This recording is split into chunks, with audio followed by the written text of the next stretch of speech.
Hello YouTube, this is the Bucket coming at you today with 3 SIGs and a 1911. I picked up this Sig P220 and 45 ACP and took it to the range today with that and with this Kimber as well. And I want to talk to you a little bit about this particular firearm, but this is a great firearm to go and talk a little bit about SIGs as a company and a little bit to look for so you kind of know what you're getting.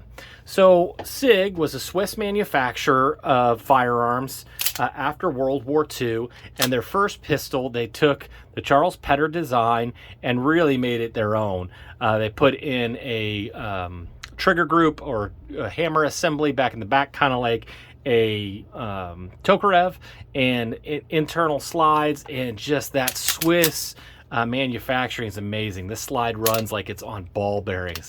And this gun is super, super accurate. And that's kind of what the Swiss wanted with their guns. They wanted to have, they don't have a ton of soldiers, so they want their soldiers to all be marksmen.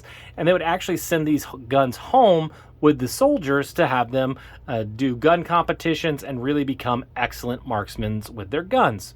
So actually a company named Edelweiss would actually go to Switzerland and go to different people and knock door to door, but ask if they would be willing to sell their own guns. And this is an A block gun, which means it was made for the Army. And they would actually import these into the country, into the United States now, and you can pick up a Swiss-made P210 for your personal collection. That's what I did. That's how I got this. This is one of the most cherished guns in my collection. I love to shoot it. I will do a video on this gun at some point. Right now, it's just for me. After they got done with that, the Sig company knew that they were making good firearms and wanted to make a gun that they could export, but due to Swiss law, they're not allowed to. So they partnered with J.P. Sauer, Sons and Sewell and created a company that would be what we know today as Sig Sauer, and made the P220. It was a folded slide design that had a pin block in it.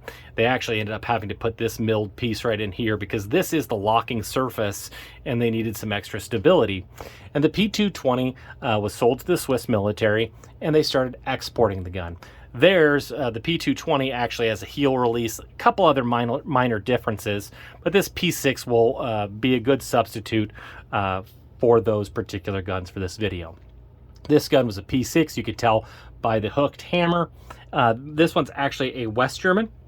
You can see that the markings say West German, and actually has a proof mark, meaning that it was made and assembled in West Germany. This is a particular, this gun was made in 1982, a year after the Bucket was born. I love this particular firearm, and it goes with my collection. Actually, the Germans ended up, I think it was the P3, could be wrong about that. You can leave a comment in the description below. This is a P6. I actually own a P7. I would really love a P5. So if anybody ever wants to donate a P5 to the Bucket, please let me know. I would be more than happy to keep that in my collection, do a video on it. So these particular guns and all the P200 series that say West German on them were made in Germany. You could check again for those proof marks down here. But as Sig Sauer became more and more popular, they actually started to have the manufacturing here in the United States. And most of them will say from New Hampshire, like this P220 and 45 ACP that I have here. This has a 7.1 in overall length, 5.5 in the height. It has a 3.9 inch barrel with a 1.5 inch in the width. Just like the 38Hs in World War II, this gun it is hammer fired, it is double action, single action with the decocker right there. The 38H actually had a recocker, which is kind of cool in and of itself. This one's a little bit different because it says made in Germany on it, but it does not say made in West Germany, and doesn't have any German proof marks anywhere on the gun because these parts were made in Germany, but it was actually assembled in the United States.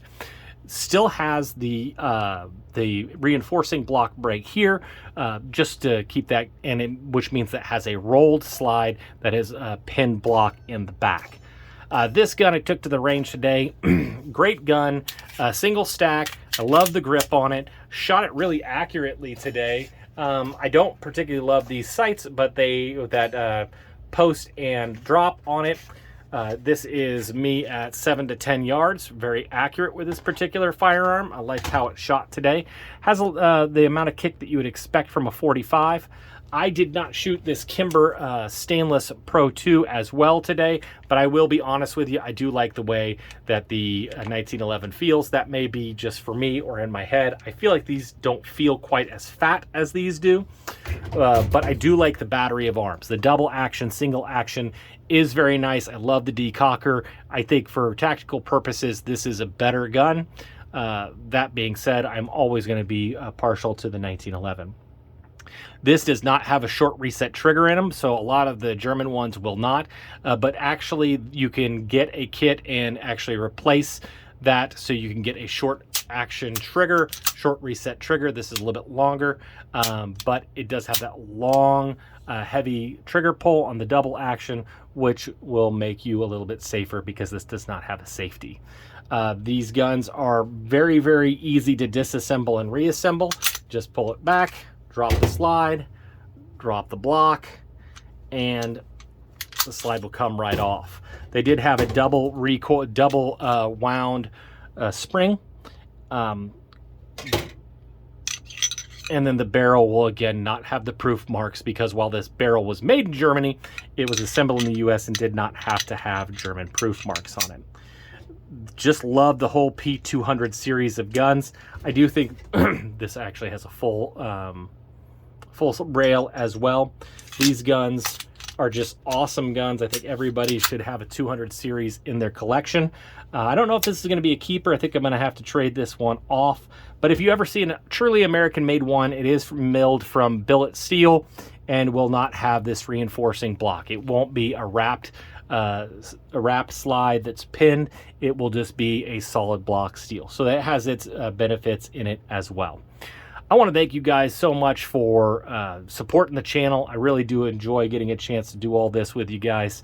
Thanks for making the channel grow. And as always, you stay classy, YouTube. Little middle baby bucket. Do you want to live in California? No! Why? Because I'm not a communist.